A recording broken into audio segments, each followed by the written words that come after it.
Hi, I am a middle school art teacher. Thank you. Thanks. And about 7 years ago, an 8th grade student who happened to be a fairly recent immigrant from Italy approached me, and he was a big fan of skateboarding, and he approached me about starting a skateboard company. This is a 13-year-old.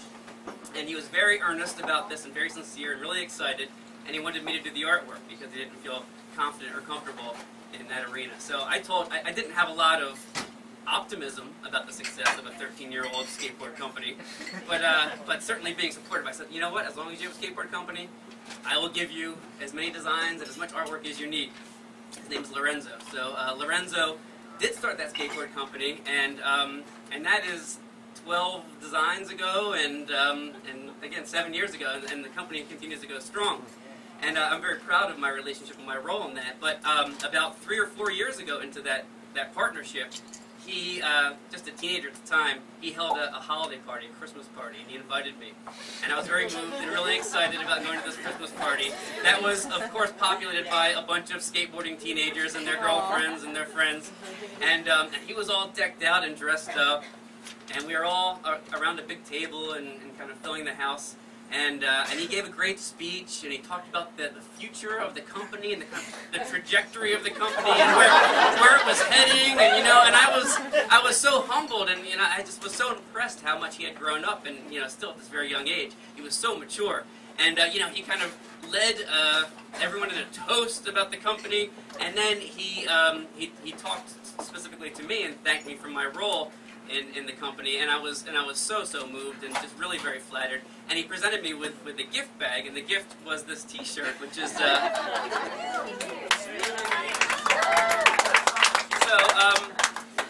which is a skateboarding fella drawn by Keith Haring, which was very thoughtful because this was my favorite artist.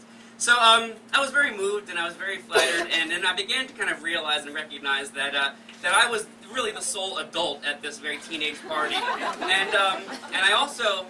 I started to need to go to the bathroom, and I felt like the only thing worse than being like the one creepy old guy at a teenage party is being the creepy old guy who stinks up the bathroom, and so I thought like this is a perfect time to excuse myself, and I did just that, and driving home, the party was probably a mile away from my house, and I live in the western suburbs on the main line, and I made a wrong turn or two, and I wasn't freaking out, but I certainly it had kind of increased to emergency level. It was getting there, and I was doing things, to kind of alleviate pressure and completely irrational things like roll the window down, then the window back up, like straighten myself out, and then like roll into a wall, and like make noises with my mouth, and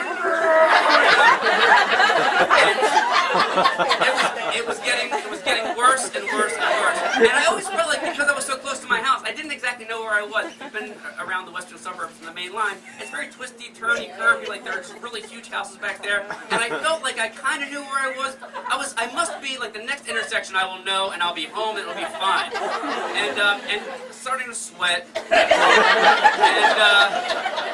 But I was optimistic about this. I thought I was going to make it home. And then it happened. What happened was the realization that I was not going to make it home was that I came to an intersection that I realized I had been to already during this drive. Not that I knew where it was, but I recognized it from moments ago. So I was essentially driving around in circles back there, and excuse me for saying, but I had to go. So I had to pull over in my Honda Element, which was very spacious, thankfully. And there's the gift bag that he had given me.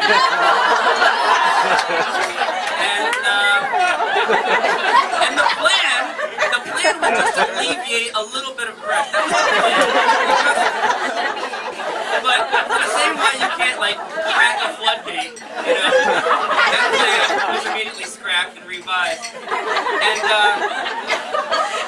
my wife likes to save and like reuse gift bags, but I left that one there at the front or on the front lawn of a mansion. I meant no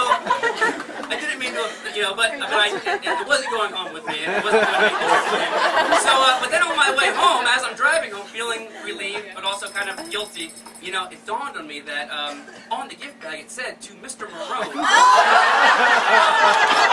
From Lorenzo. And in my mind, someone who knows me or him or both of us, and I'm going to have to explain kind of, whether it be to the school board or to my school or to him, this kind of ultimate insult to this sentiment and gift that he had presented me. But I thought, you know, I think 4 or 5 years is probably a statute of limitation for being prosecuted for, you know, kind of a diarrhea-related so I'm here to come clean,